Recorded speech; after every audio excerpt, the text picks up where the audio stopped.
रमा एक टॉयज वाली कहानी सुनाना। अभी सुना देते हैं। एक गांव में दो भाई रहते थे। दोनों भाइयों को लकड़ी के टॉयज बनाने का इतना बढ़िया हुनर था ना, वो तो उसमें जान ही डाल देते थे। उनके टॉयज जो भी कोई देखता वो हाथों हाथ बिक जाते थे। अब वो बहुत प्रसिद्धि कमा चुके थे। अब उनके खिलौने तो इतने सुंदर होते थे, देखते ही बिक भी जाते थे। अब जो भी देखता वही खरीद के ले जाता, लेकिन उनको संतुष्टि सी नहीं होती थी। वो कहते थे नहीं, ये तो बात गड़बड़ है। कहते क्या बात है? कहते हमारे खिलौने ऐसे लगता है अभी बोल लेंगे, लेकिन ये बोलते ही नहीं। तो एक दिन ऐसे ही बात करते करते वो दोनों कहने लगे अपने को कुछ करना चाहिए। कहते क्या करना चाहिए? कहते हैं अपन है ना कोई ऐसे आदमी को देख के आते हैं, ऐसे किसी जादूगर को देख के आते हैं जो हमारे को ये कला सिखा दे। कहते हाँ ये भी ठीक है। फिर दोनों भाई लंबी सैर पे निकल गए। उन्होंने पूरे गांव में पता किया, कोई आदमी नहीं मिला। फिर वो किसी दूसरे गांव में चल पड़े और अपने बनाए हुए कुछ खिलौने भी साथ में लेके गए। उन्होंने कहा भी अगर हमारे को कोई ऐसा आदमी मिल जाए जो वो इन खिलौनों में जान डाल दे तो कितना मज़ा आएगा। तो वो कहने लगे, कहते हैं भी अच्छा ये क्या बात है। फिर वो उनको कोई आदमी नहीं मिला। फिर ऐसे वो करते करते है ना एक मंदिर की सीढ़ियों पे जाके बैठ गए। मंदिर की सीढ़ियों पे जाके बैठ गए तो वहाँ जैसे कोई भगवान के रूप में कोई एक मानव अवतरित हुआ। वो आके बोला, कहते बच्चों तुम परेशान क्यों हो?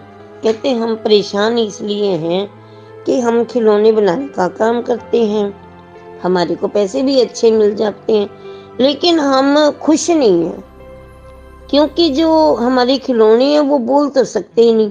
कहते हैं तुम अच्छा कि तुम्हारे को बोलने वाले खिलौने चाहिए?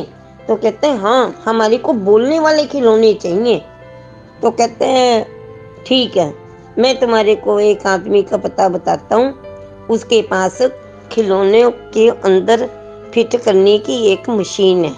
उस मशीन को अगर तुम यूज़ करोगे तो वो ये तुम्हारे खिलौने बोलने लग जाएंगे। कहते ठीक है। तो वो उस आदमी के पास गए।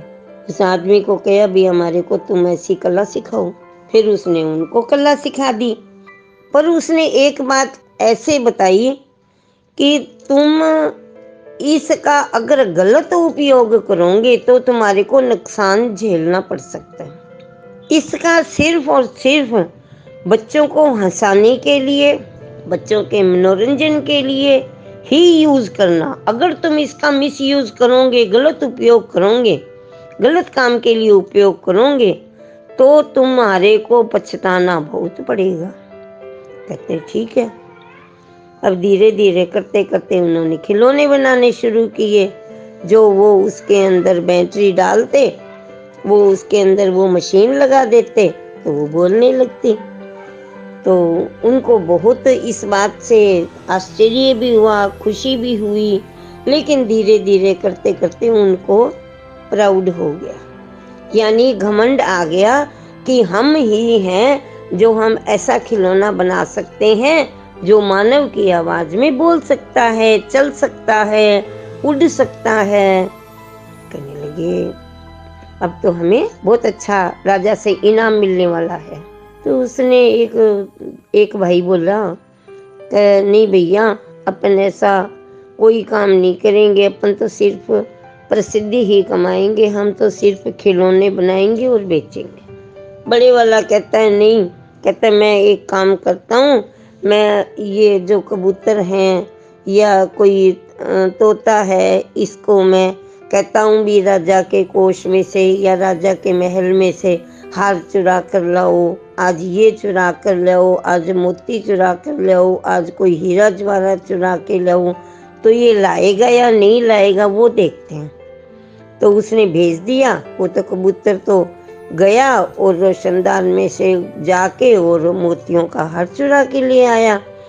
कभी उसने कुछ चुराया, कभी कुछ चुराया, करते करते राजा के कोष में से धन गायब होने लगा और उनके घर में आने लगा। तो ये काम तो गलत था, चोरी का काम था। तो दूसरा भाई उससे नाराज होके दूसरे गांव में चला गया कि वो तो गुस्से हो गया और ये अकेला रह गया। अकेला रह गया तो क्या करे, इसने कहा चलो कोई बात नहीं, मेरे को क्या है, मेरे को तो पैसा चाहिए, मेरे को पैसा मिल गया। एक दिन क्या हुआ, अब राजा के कोष में से जब धन खाली होने लगा और लोगों को पता लगने लगा भी ये पैसा तो इनके पास आ रहा है, इसके पास ऐसे ऐसे यंत्र वाले क्यों खिलौने हैं जिनसे ये कुछ भी करवा सकता है, तो उस डर के मारे वो एक दिन उसने उड़न खटोला बनाया और उसमें बैठ के और वो उसको बोला चल मेरे को सोने की नगरी में ले चलो और मैं वहां जाकर ठाठ से रहना चाहता हूँ। तो जितना भी उसके पास धन था सारा उसने उड़न खटोले में भर लिया और खुद भी उसके ऊपर बैठ गया तो दूसरे गांव में पहुंच गया, दूसरे देश में पहुंच गया तो वहां उसने जाके क्या देखा, जितने भी घर थे सारे सोने के बने हुए थे और वो इतना खुश हुआ, वाह। पर उसने क्या देखा, घर तो सारे सोने के हैं पर वहां पर कोई जीव जंतु नहीं, कोई आदमी नहीं, कोई औरत नहीं, कोई बच्चा नहीं, कुछ भी नहीं। वो तो सुनसान नगरी थी। सुनसान नगरी थी तो वो करे अब मैं क्या करूं, करना क्या है। अब वो घर जो जितने भी घर थे उनके अंदर जा के देखने लगा, वो तो बिल्कुल खाली सुनने पड़े थे, वहां तो कोई आदमी नाम की चीज ही नहीं थी।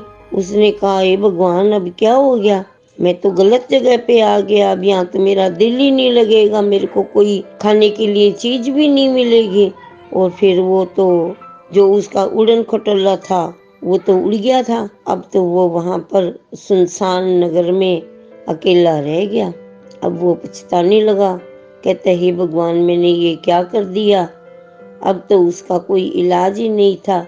उड़न खटोला उसका धन भी लेके उड़ गया और उसका सामान जो था, जो भी वो साथ लेके आया था, सब कुछ लेके उड़ गया, पता नहीं कहाँ चला गया। और वो अकेला उस नगरी के अंदर रह गया। अब पछताने के सिवाय उसके पास कुछ भी नहीं था। बच्चों, कभी भी नाजायज लालच नहीं करना चाहिए, घमंड नहीं करना चाहिए अपने हुनर के ऊपर, अपने व्यापार के ऊपर, नहीं तो उसको पछताना ही पड़ता है। उसने राजा के महल में से चोरी करवाई, ये भी एक गलत बात थी। चोरी करवाई एक पक्षी के द्वारा और फिर राजा के डर से वो वहां गया और फिर वो बहुत पछताया। बच्चों, कहानी कैसी लगी मुझे जरूर बताना। नमस्कार।